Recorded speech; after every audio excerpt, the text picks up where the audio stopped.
హెచ్చరిక: డబ్బులు కమ్ముడిపోయే ఊరుకుకలతో విప్లవోద్యమాన్ని ఆపలేరు. ఆపాలని ప్రయత్నించే ప్రతి ఒక్కరికి ప్రజాకోట్లో ఇదే గతి పడుతుంది. ఇట్లు సింగన్న దళం.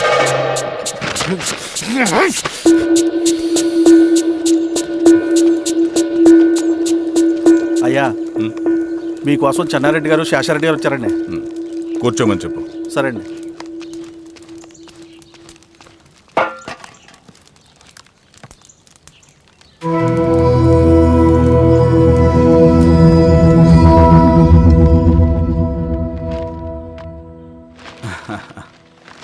కూర్చోండి బాబాయ్.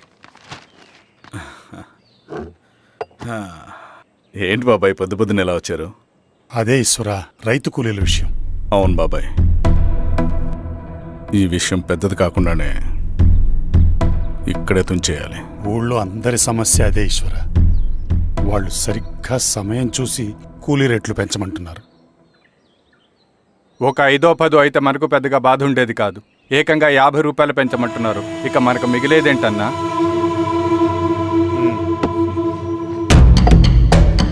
చెరువులోకి నీళ్ళు వచ్చేసరికి జలగలకి బలం పెరుగుతుందంట. ఆ అన్నల అండ చూసుకుని ఈ కూలీ నా కొడుకులు రెచ్చిపోతున్నారు. అలా కొనసాగడానికి వీల్లేదు. ఒక గంటకి మీరందరూ పోలీస్ స్టేషన్కి రండి. అక్కడ మాట్లాడి ఏం చెయ్యాలో ఒక నిర్ణయానికి వద్దాం. అలాగే పద.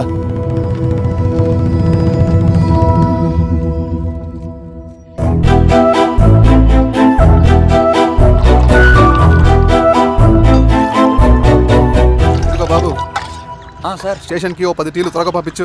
Okay sir. Okay sir.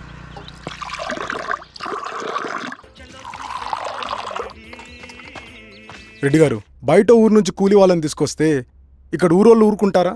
గొడవలకు వస్తారండి. నాకు లా అండ్ ఆర్డర్ ఇష్యూ అవుతుంది. వాళ్ళు గొడవ దిగితే మేమన్నా వాచమలమా? ఏం చేయాలో మాకు తెలుసు. చుండూరు, కారంచెడు, పదిరికుప్పం, నీరుకొండల్లో ఏం జరిగిందో ఈ ఊర్లో కూడా అదే జరుగుతుంది. మీరు ఇలా ఆవేశపడితే ఎలా రెడ్డి గారు? మీరైనా చెప్పండి ఈశ్వర్ రెడ్డి గారు. ఏం చెప్పమంటావు గిరిధర్? వాళ్ళు ప్రతి సంవత్సరం ఇలా పెంచుకుంటూ పోతూ ఉన్నారు. ఈ సంవత్సరం 50, వచ్చే సంవత్సరం ఎంతని, ఎవరికని? వాళ్ళు అడిగిందంతా ఇచ్చుకుంటూ పోతూ ఉండాలా మేము? వచ్చే సంవత్సరం పెంచర్లేండి సార్.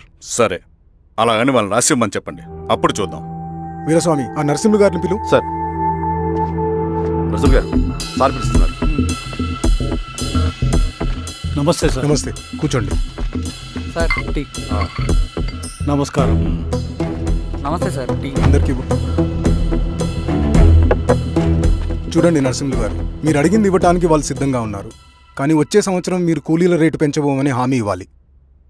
వచ్చే సంవత్సరం మిగిలిన వస్తువుల ధరలు పెరగవని మీరు హామీ ఇవ్వండి, అలాగే మేము ఇస్తాం. మేము అడిగింది మీ చేతిలో ఉంది, మీరు అడిగింది మాత్రం మా చేతిలో లేదు. వాళ్ళ చేతిలో ఉంది సార్, అంతా అన్నల చేతిలో ఉంది. సార్, వాళ్ళెవరో మాకు తెలియదు.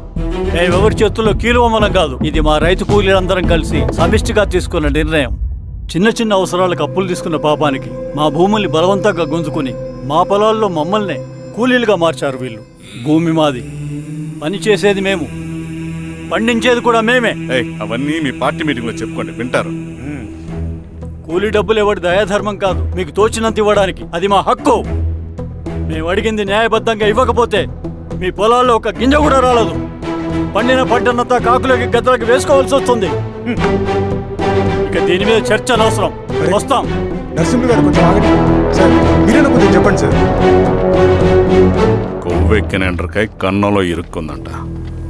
దాన్ని బయటికి ఎలా తీయాలో, కోసి కూర ఎలా వండుకోవాలో మాకు బాగా తెలుసు. పదండి బాబాయ్.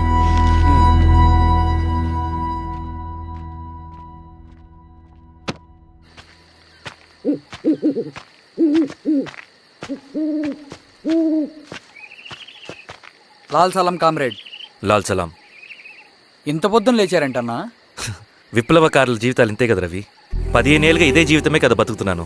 ఎటువైపు నుంచి ఎవడొచ్చి అటాక్ చేస్తాడో తెలీదు. పరిగెడుతూనే ఉండాలి. ఈ అడవిలో కడుపు నిండా తిండి, కంటి నిండా నిద్ర కూడా ఉండదు. ఒక్కొక్కసారి తాగడానికి చుక్క నీరు కూడా దొరకదు. 2 పుస్తకాలు, ఒక కిట్ బ్యాగ్, అందులో 2 జతలు, ఒకటి ఒంటి మీద, ఇంకోటి దండం మీద. ఇవే మనకున్న ఆస్తి. ఒక్కొక్కసారి ఇవి కూడా ఉండవు. బార్డర్లో సైనికుడు లాంటి వాడే, అడవిలో విప్లవకారుడు కూడా. ఇదంతా జనం కోసం, వాళ్ళ బతుకుల్లో వెలుగు కోసం. సరే, ఏం సమాచారం? కూలీ రేట్లు పెంచే విషయంలో భూస్వాములు చాలా పట్టుదలగా ఉన్నారన్న. కానీ మా నరసింహ నన్ను ఒప్పుకోలేదు. మీటింగ్ అయ్యాక వెళ్తూ కోపంగా ఏదో మాట్లాడారన్న. నాకెందుకు అనుమానంగా ఉంది. కీడి తలపడితే ఎక్కువ నష్టం వాళ్ళకే రవి. కానీ మధ్యలో రైతు కూలీల పరిస్థితి ఏమైపోతుందని ఆందోళనగా ఉందన్న. చదరంగంలో నిలబడ్డాక చావుకి వెరవకూడదు రవి. ఇన్నాళ్ళు వాళ్ళు ఇచ్చిన పావలాకి 10 పైసలకి కూలి చేశారు. వాళ్ళ జీవితాలు బాగుపడాలంటే మనం ఎత్తిన పిడికిని దించకూడదు. సరే అన్న. స్వామి, ఎలా ఉన్నారు ఊళ్ళో అందరూ? అందరూ బాగున్నారమ్మా. కోతలు కొయ్యలేదేంటి? ఊళ్ళో కూలి రేట్ల కోసం గొడవ నడుస్తూనే ఉందమ్మా. అడిగినంత ఇవ్వాల్సిందేనని కూలీలు, నచ్చినంత ఇస్తామని రైతులు. ఎవరు రేటు తేగట్లేదమ్మా. ఈ ఇష్యూలో అన్నలు ఇన్వాల్వ్ అయ్యారా? వాళ్ళు వెనక లేకుంటే ఈ కూలి చేసుకునే వాళ్ళకి ఎక్కడి నుంచి వచ్చినాయి అమ్మా ఎన్ని గుండ్లు? ఇచ్చింది పుచ్చుకుంటమే తప్ప ఏనాడన్నా ఇంత కావాలని అడిగారా వీళ్ళు? పోనీలే, ఇన్నాళ్ళకైనా వాళ్ళకేం కావాలో నోరు తెరిచి అడగగలుగుతున్నారు. సంతోషమేగా. తీసుకుని మీదటైనా జాగ్రత్తగా ఉంటుంది.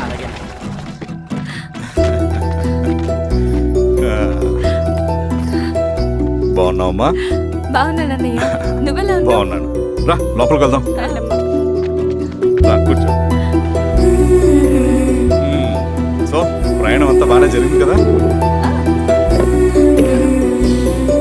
నీ ఫేవరెట్ నెత్తిపూరి. రా వడ్డిస్తారా? ప్లేట్ తిప్పు. నాకొద్దన్నయ్య, నాకు మంచి కాఫీ తాగాలని ఉంది. అమ్మో, నీకు నచ్చినట్టు కాఫీ చేయాలంటే ఆ దేవుడి దిగి రావాలి తల్లి. ఏంటో అన్నయ్య, మంచి కాఫీ తాగకపోతే ఇక ఆ రోజంతా అదోలా ఉంటుంది నాకు. రేయ్ సామి, అయ్యా అర్థమైంది. శిరీష్ అమ్మకి మంచి కాఫీ కావాలి, అంతేగా నేను వెళ్ళి పట్టుకొచ్చేస్తా. ఎక్కడికి స్వామి? మన ఊళ్ళో మెగాస్టార్ హోటల్ ఉందమ్మా, అందులో కాఫీ చాలా బాగుంటుంది. నేను వెళ్ళి పట్టుకొచ్చేస్తా. స్వామి, అమ్మా కాఫీ అంటే అక్కడికి వెళ్ళి వేడివేడిగా తాగాలి. నేను వస్తాను పద. అవునమ్మా, అక్కడ నేను కూడా తాగాను, చాలా బాగుంటుంది. వెళ్ళు. థ్యాంక్ యూ అన్నయ్య. ఆడుతూ పాడుతూ పని చేస్తాం.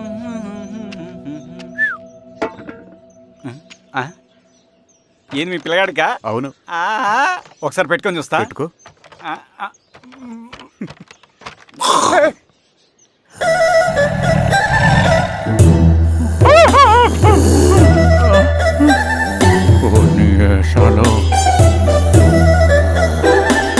ఇన్ని బట్టలు ఉంటే చూడండి, బట్టలు లేకుండా చంపేస్తా.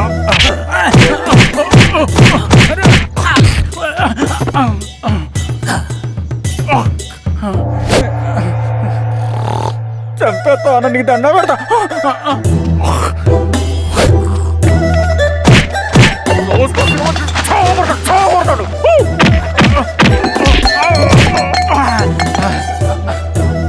నేనన్నా బొట్టుని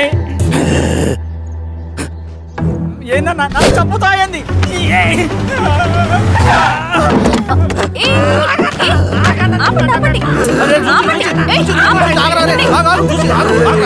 రాత్రి దొంగ సినిమా చూసాడమ్మా, పొద్దున్న నేను పొలాలు కొంచెం చంపేస్తాడమ్మా. మేడం మంచి కాఫీ పెట్టు. ఎలా మేడమా? అయితే మేడంకి స్పెషల్ కాఫీయా? ఓకే. అమ్మా ఆడికి చిరంజీవి పిచ్చి. పిచ్చా? కాదమ్మా, ఫ్యాను. రండమ్మా కాఫీ తాదు కానీ. కూర్చోండి అమ్మా.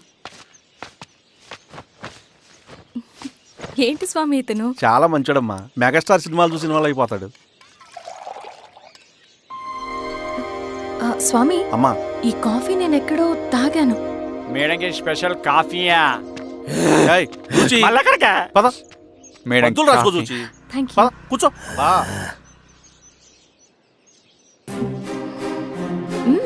కాఫీ బాగుంది. ఎవరు చేశారు? మా రవణ పెట్టాడమ్మా. రవి? ఎవరు రమ్మను? రవణ మేడం పిలుస్తున్నారు.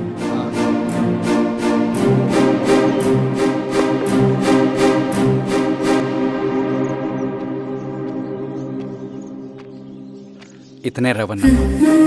శిరీష, మీరా? రవి, నువ్వేంటి ఇక్కడ? కాఫీ బాగుందా? చాలా. అది కాదు రవి, నువ్వు ఇక్కడ.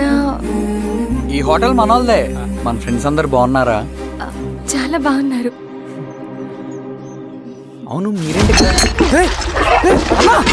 ఏమైంది అన్నా, అన్నా ఏమైందన్నా? అన్నా, లే అన్నా. స్వామి త్వరగా కారుతా.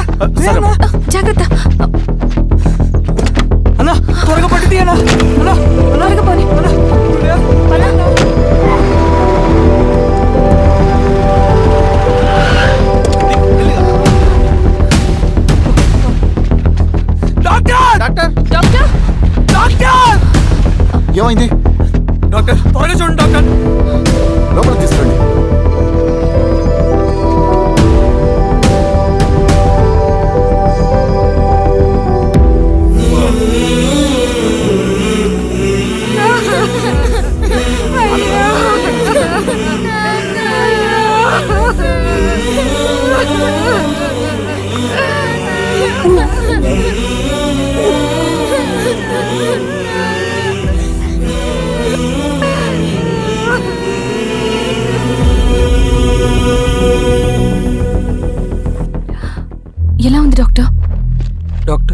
చనిపోయాడమ్మా.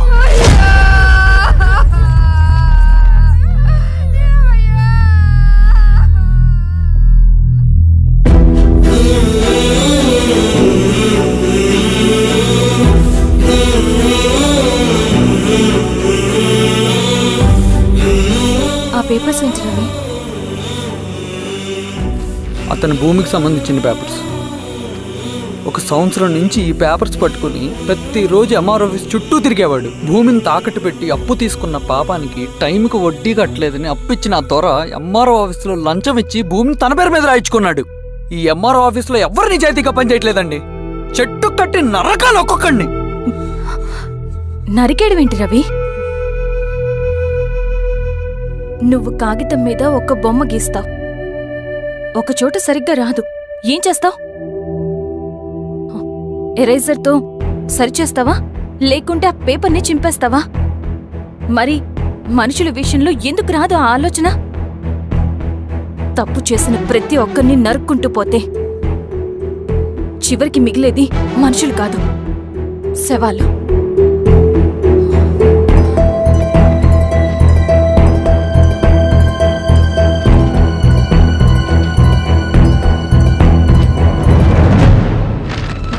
పదరవి రా.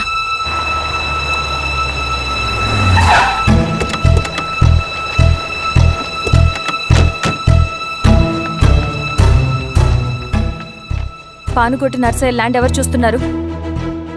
మీరెవరు? ఇదిగోండి అప్లికేషన్. ఇది డిస్ప్యూట్ ల్యాండ్, ఎవడేం చేయలేడు. నీ నిర్లక్ష్యం, నీ లెక్కలేనితనం వల్ల ఒక నిండు ప్రాణం పోయింది. ఒక కుటుంబమే రోడ్డు మీద పడింది తెలుసా? ఏంటో మా గొడవ?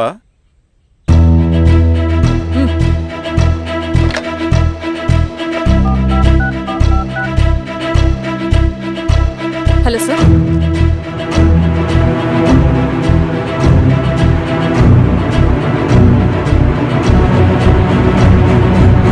Okay sir. You are dismissed. Peon, నేను ఒక పేపర్ ఇస్తాను, అది కలెక్టర్ గారికి ఫ్యాక్స్ చేయి. అలాగే మేడం. ఎవరమ్మా మీరు? ఈ ఊరికి కొత్తగా వచ్చిన ఎంఆర్ఓ.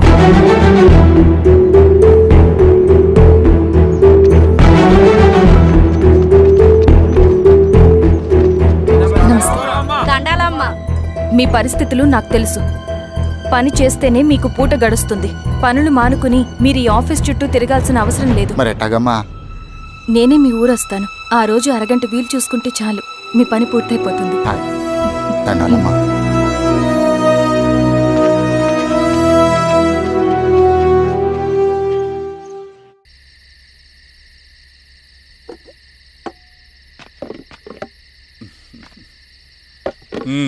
ఎంఆర్ఓ గారు, ఏంటి ఛార్జ్ తీసుకున్న మొదటి రోజే ఆఫీస్లో మీ పవర్ చూపించారట? అన్నయ్య, నువ్వు సస్పెండ్ చేసిన వ్యక్తి నా దగ్గరికి వచ్చాడమ్మా. పాపం కన్నీళ్లు పెట్టుకున్నాడు. అతడి వల్ల నష్టపోయిన ఒక వ్యక్తి నా కళ్ళ ముందు చనిపోయాడన్నయ్య. కన్నీళ్లు ఎన్నిసార్లు తుడుచుకున్నా పోతాయి, కానీ వీళ్ల నిర్లక్ష్యంతో పేదవాళ్ల ప్రాణాలే పోతున్నాయి. అన్నయ్య, మనూరి సమస్య పేదరికం కాదు, నక్సలిజం. నాలాంటి ప్రభుత్వ ఉద్యోగులు వాళ్ళ డ్యూటీలు సక్రమంగా చేయకపోవడం వల్ల విసిగిపోయిన జనం అడవిలో వాళ్ల హెల్ప్ తీసుకుంటున్నారు.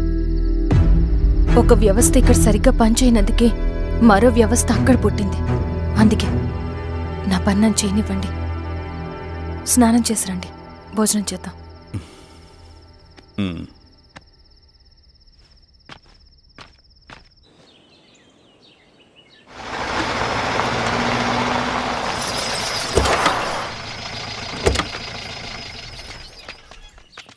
నమస్కారం అమ్మా. నమస్తే. ఇలా రండి. మీ ఊరు నుంచి కొందరు ఎంఆర్ఓ ఆఫీస్లో అప్లికేషన్స్ ఇచ్చారు. తను వాళ్ళ పేర్లు చెప్తారు, వాళ్ళని పిలవండి. అలాగే మేడం. వెళ్ళండి. Madam, coffee.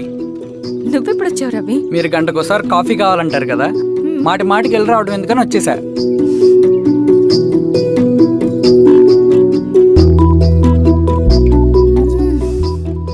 రవి, ఈ కాఫీ కోసమైనా నేను పెళ్లి చేసుకోవచ్చు. అదేంటి అలా అనేసారు? That's a compliment. భలేవారండి బాబు. దండాలమ్మా. నమస్తే. ఇలా ఇవ్వండి. చెప్పండి మీ సమస్యలేంటో. పేరు తలుపుల వీరాంజనేయులు. ఉన్నది 3 ఎకరాల పొలం. చెన్నుపాటి ధనుంజయరావు అనే మహానుభావుడు అందులో 2.5 ఎకరాల భూమిని తన పేరు మీద రాయించుకున్నాడు. అడిగితే నీ దిక్కున్న చోటు చెప్పుకోమన్నాడు. దిక్కులేనాడు కాబట్టి 1/2 ఎకరం భూమి మీదే పెద్ద కుటుంబాన్ని నెట్టుకొస్తున్నాడు. అవునమ్మగారు, ఆ పొలం ఎలాగైనా తిరిగి ఇప్పించేయండి అమ్మగారు. ఆ పొలం కోసం 3 సంవత్సరాల నుంచి తిరుగుతున్నాను అమ్మగారు.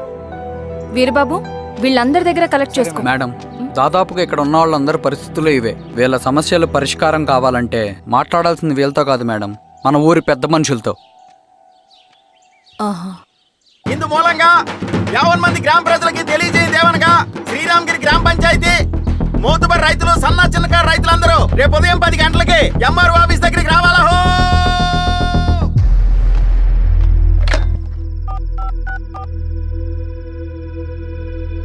హలో, ఎవరు?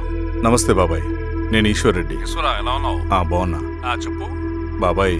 శిరీష్ ఎంఆర్ ఆఫీస్లో భూ సమస్యల గురించి రేపు మీటింగ్ ఏర్పాటు చేసింది. ఈ విషయం మన వాళ్ళంతా ఎలా తీసుకుంటారో అర్థం కావట్లేదు. అందుకనే మీకు ఫోన్ చేశాను. శిరీష్ చెప్పింది చేయండి, అదే మనకి కలిసి వస్తుంది. సరే బాబాయ్, ఉంటాను.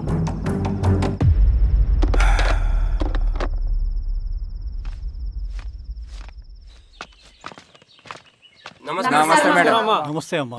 కూర్చోండి.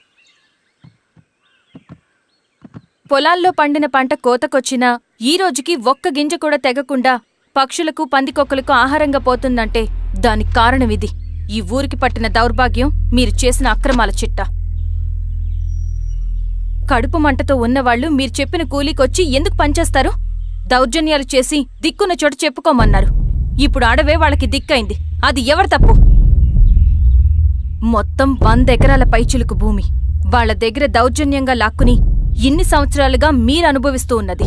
మీ అంతట మీరుగా తిరిగిచ్చేస్తారా, లేదా చట్టం ఎలా పనిచేస్తుందో మీకు చేసి చూపించమంటారా? అలా చేయండి మేడం. నువ్వు ఆగవయ్య నరసింహులు. ఏం చేయాలో మా ఎంఆర్ఓ గారికి బాగా తెలుసు. అట్టా కానిండమ్మా. ఇస్తే మీ పొలాలు ఇవ్వండి, మా వివం. మీ పేరేంటి? సామిరెడ్డి. రూల్స్ ప్రకారం వెళ్తే మీ మొత్తం పొలం పోతుంది. కూర్చోండి. సామిరెడ్డి కూర్చో.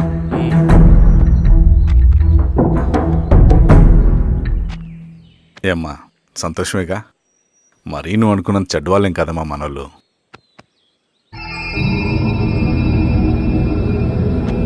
పదనాన్న, నమస్తే.